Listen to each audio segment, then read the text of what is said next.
I can't even disclaim it. I'm judging. I'm judging on this one. It's like you gotta be that's some loser shit to be like, yo, I'm willing to pay a stripper, what was it, 2, 3 stacks or however much. I'm willing to pay a stripper a couple thousand just for her to let me eat her out.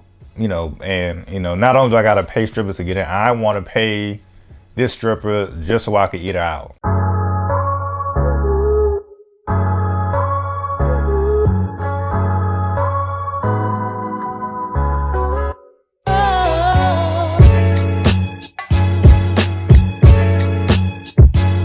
Hey, what's going on, folks? Another episode of Just My Opinion with Ryan.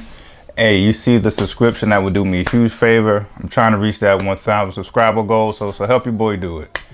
Man, without further ado, man, we got to talk about P-Valley. There was so much to get into. I don't know if I want to go in chronological order. I don't know if I just want to go by storylines, jump around, but it was a lot going on. I think all the episodes were good, but this was probably one of the better ones. And this is not even the season finale. Some of the things that we're going to get into, I mean, clearly, we definitely see where Lil Murder got his name from. Also see where Roulette got her name from. Mercedes is out here looking, kind of down bad. But matter of fact, that's where we'll start. Before the intro even comes on, we get the little what do you call it? I guess prologue. Before the episode starts, we see Mercedes practicing, at at the pink by herself, trying to get her moves right. And for whatever reason, I'm not sure if the 7 pounds of pressure on her shoulder is back, if it's just a mental block, whatever the case is, she just cannot get right. I mean, also in addition to that, she's been away from the club like this whole season, because she was out here with the throuple thing at first, and then since that went down, she had to, have some deal with some stuff with her daughter. So she's been rusty on top of all that. But there's a lot of characters to feel sorry for or to sympathize with. But in my opinion, I think I sympathize with Mercedes the most. And the reason is, like, season 1, she had her exit strategy. She saved up however much money she needed to save up. I think it was what $10 or maybe $20,000. But whatever the case, she saved that up. She wanted it, and her end goal was the dance studio. And then, of course, Patrice stole it all. So, I think that's why I empathize with her the most. Like, Mercedes is probably looking at this whole situation like, I am not supposed to be here. I'm supposed to be hosting a dance studio and have like these teenagers looking up to me as a dance role model. And that dream was taken away from her to the point where she had no choice but to go back to the strip club, especially after her situationship with Coach and Ferry didn't work out. So I feel sorry for her the most.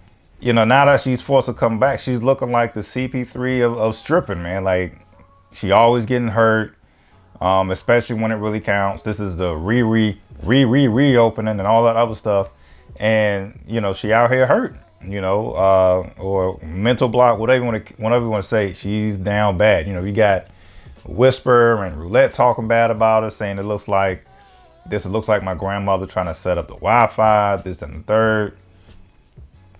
I feel sorry for her the most, and I'm still annoyed with the whole, mother situation with that. It's like, the other side part of Mercedes is Shell being upset that she found out that Terica got the abortion.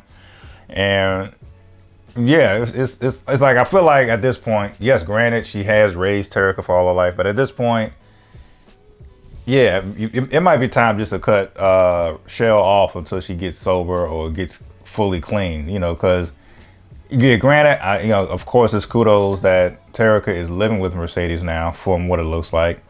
But at the same time, yeah, you gotta, try to be the mother that you were supposed to be years ago, take her out of any type of unhealthy situation. And I feel like any type of communication with Shell is bad for Terica until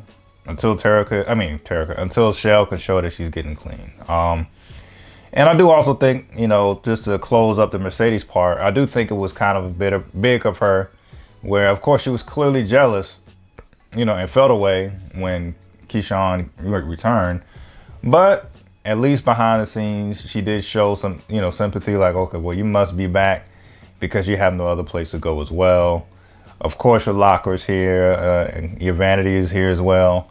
So they kind of had like that unspoken bond, like, damn, we both wasn't supposed to be here, but here we are.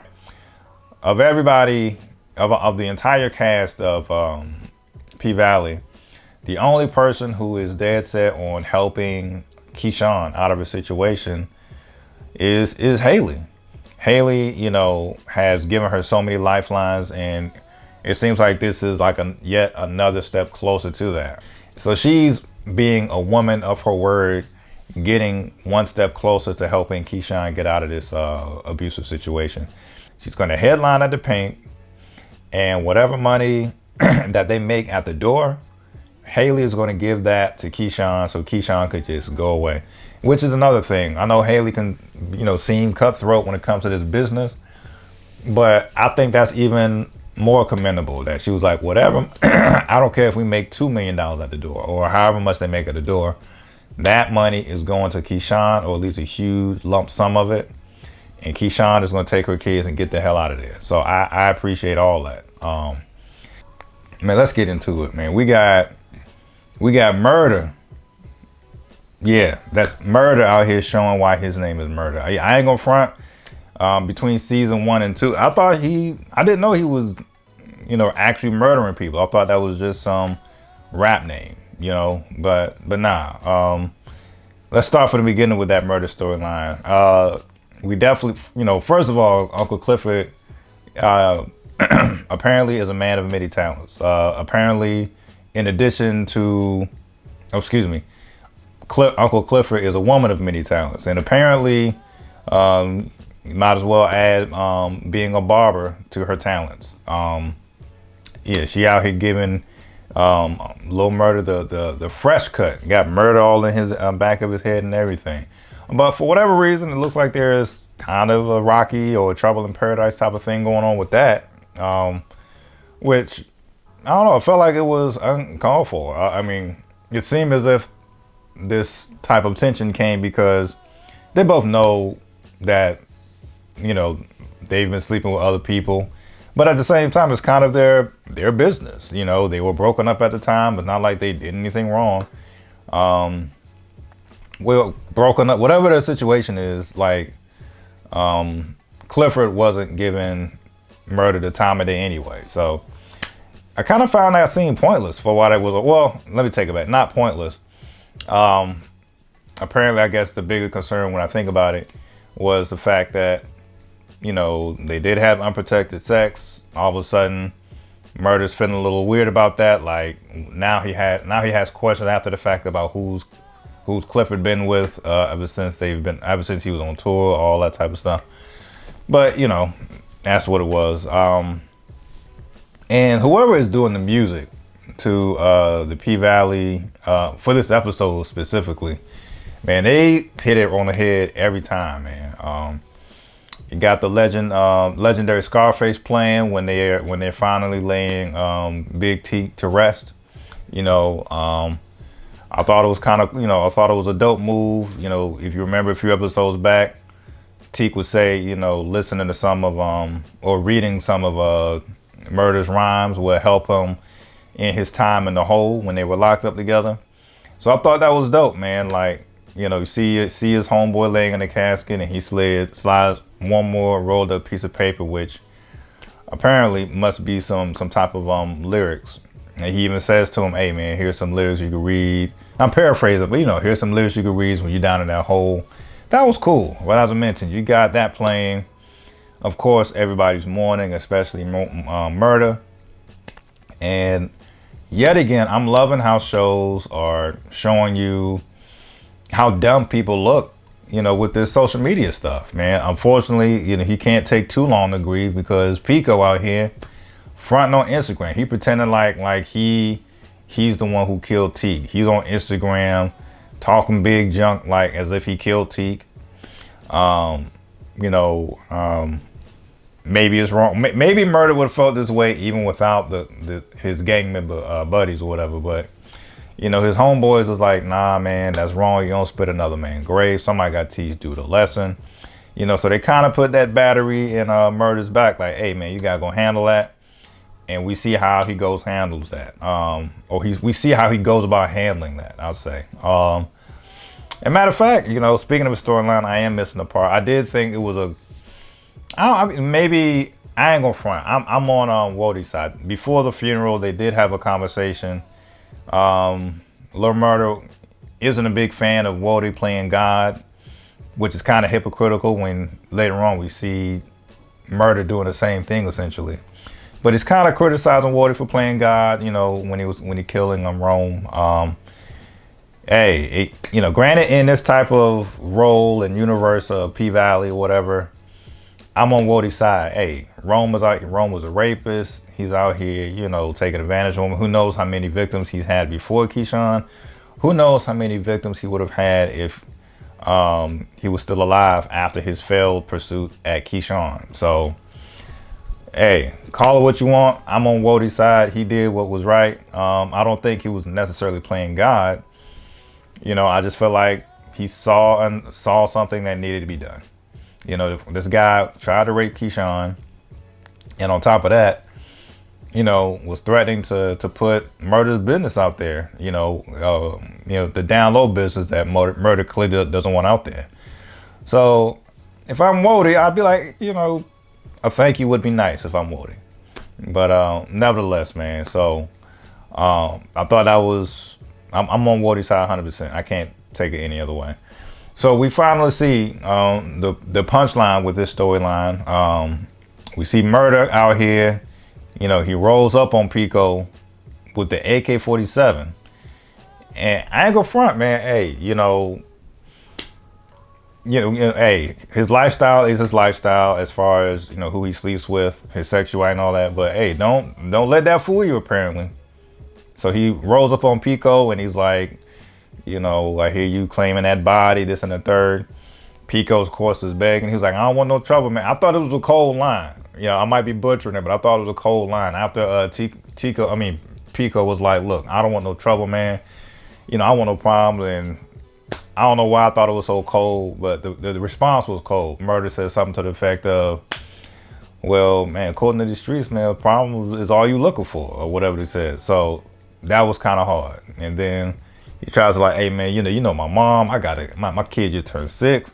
Another cold line. He was like, hey, I'll tell him his daddy loves him. And then point blank range with the AK-47 or whatever type of machine gun he had, point blank range to the chest. You know, he just unloads the AK-47 all in his chest. There's no possibility of Pico being alive, obviously. And then right after that, he's in the booth, ready to rap about it. He got, you know, fresh blood on his hands, ready to rap about it. I hope he don't dry stitch on himself in the booth, though. I think my third favorite storyline is the reason why we call Roulette. Roulette is, you know, tunnel vision when it comes to that money. So she, despite, you know, Whisper's process of communicating with the universe and using the crystals and all that other stuff, you know, coerce is too strong of a word, but Roulette is out here trying to nudge Whisper to get this easy money. And so she finally abides by it, agrees to meet homeboy in the hotel. And first of all, you know, I can't even disclaim it. I'm judging.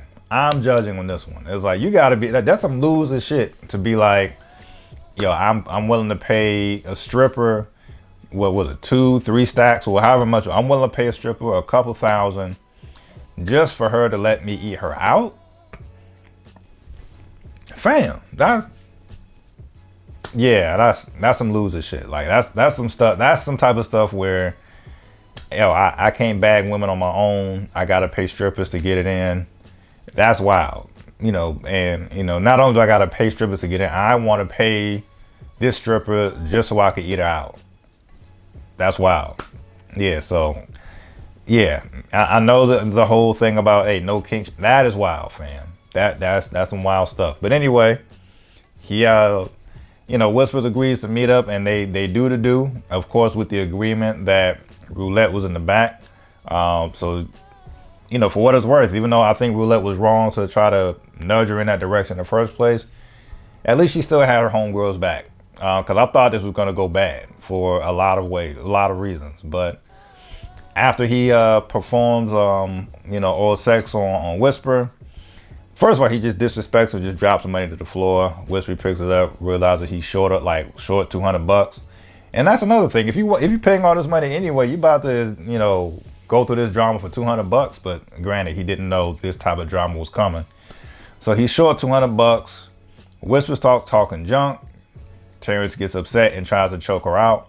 And Roulette is down for the roulette game. Roulette puts the pistol to his head, and she's pulling the trigger to her head, then back on him. Pulled it like a couple more times. I was on the edge of my seat. I thought she was about to act. Well, you can't say accidentally. I thought Terrence was gonna die. I thought that boy was about to paint the walls red in that room. But they have other plans for her. They actually make Terrence strip, and they steal the car and apparently have it stripped down, or whatever you do with stolen cars. Roulette is really about that life. I completely surprised me.